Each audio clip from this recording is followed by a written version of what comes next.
Senator Wells. Thank you, Speaker, and welcome, Minister Wilkinson.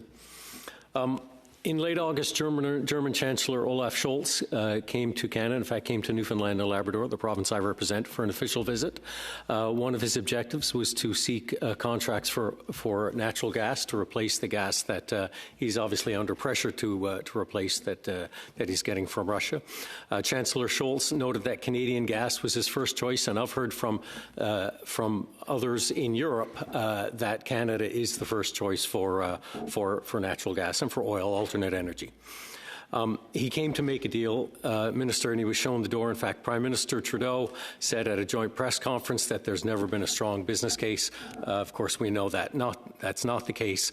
We've also now heard that Germany signed a multi-billion-dollar agreement with Qatar, a 15-year deal with Qatar on natural gas. Minister, there's an existing regulatory regime, there's a market supply, and there's a market. Germany is an ally and a ceded trade partner. When can Canadian industry get clarity from your government on these opportunities? Minister Wilkinson.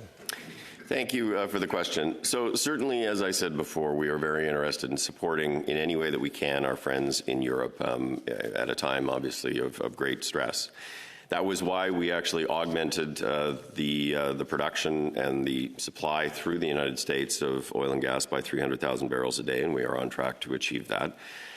Certainly, there will be gas, liquid natural gas, flowing from Canada as early as 2024 through the Kitimat plant that's being built by LNG Canada. But on the East Coast, what the Germans have said very publicly, but very often to me, is they need something that actually could be up and running within 3 years. And if not, they're not interested. They feel that they will be in a position to have fully displaced Russian gas by that time, partly through the transition that they're trying to make on an accelerated basis to renewables and hydrogen, and partly through contracts that they may secure with others who have the ability.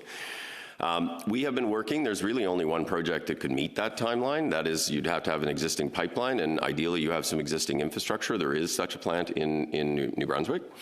But it requires upgrades to the pipeline, some in Canada and some in the United States. It runs through Maine and New Hampshire.